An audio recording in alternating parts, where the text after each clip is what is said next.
जय हिंद दोस्तों। 90 शब्द प्रति मिनट डिक्टेशन स्टार्ट। किसी भी रोजगार योजना का ऐसा विरोध अभूतपूर्व व अफसोसनाक है। किसी योजना से असंतोष अपनी जगह है और उसके खिलाफ आंदोलन या अभिव्यक्ति का अधिकार भी सबको है, लेकिन हिंसा या कानून व्यवस्था को अपने हाथ में लेने का अधिकार किसी को नहीं होना चाहिए। यह दुखद तथ्य है कि देश में विरोध प्रदर्शनों के चलते सोमवार को 529 ट्रेनों को रद्द करना पड़ा। जिन लोगों की यात्रा प्रस्तावित होगी, जिनको कहीं आपात स्थिति में पहुंचना होगा, उन्हें कितनी परेशानी हुई होगी। रेलवे ने यह भी बताया है कि विरोध के मद्देनज़र दिल्ली जाने वाली 71 ट्रेनों को भी रद्द कर दिया गया है।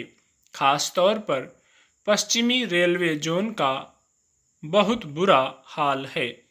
पश्चिम बंगाल, बिहार, झारखंड जैसे राज्यों में विशेष रूप से सुरक्षा बढ़ानी पड़ी है। यह विडंबना ही है कि सरकारी नौकरी चाहने वाले युवा सरकारी संपत्ति को नुकसान पहुंचा रहे हैं। क्या विरोध का यही तरीका है? क्या किसी दूसरे शांतिपूर्ण तरीके से विरोध नहीं जताया जा सकता?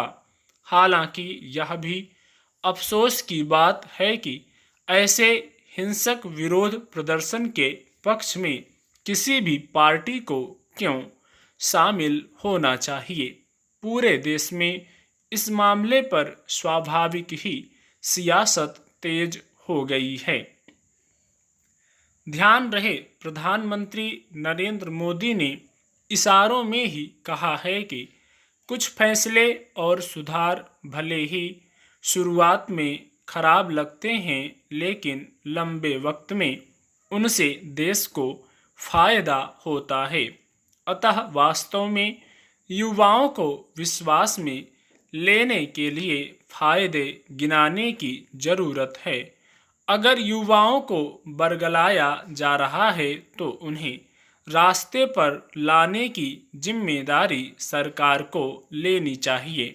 यह ऐसा समय है जब सरकारी विभागों को सजग होकर अपने अपने स्तर पर युवाओं को समझाना चाहिए।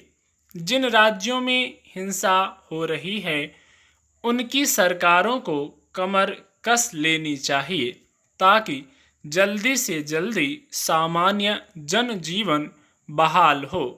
इसमें कोई शक नहीं है कि हमारे देश में समाज का जो चरित्र बन गया है, उसमें किसी भी आंदोलन में असामाजिक तत्व उतर आते हैं।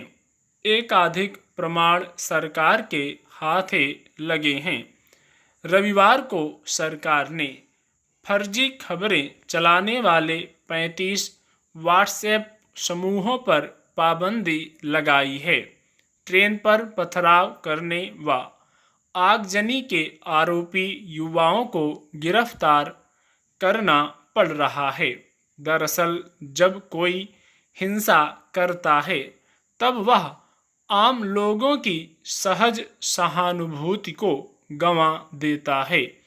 यह दुखद है कि इधर जितने भी विरोध प्रदर्शन हो रहे हैं, उनके साथ आम लोगों की स्वाभाविक सहानुभूति नहीं है। हिंसा करने वालों को अगर आप एक जगह रियायत देते हैं तो फिर हर जगह रियायत देने की मांग उठने लगती है। अतः राज्य सरकारों द्वारा बरती जा रही कड़ाई को समझा जा सकता है। बेशक जो युवा शालीनता से अपनी बात रखना चाहते हैं, उनके प्रति सरकार में ममत्व या अभिभावक का भाव होना चाहिए। स्टॉप।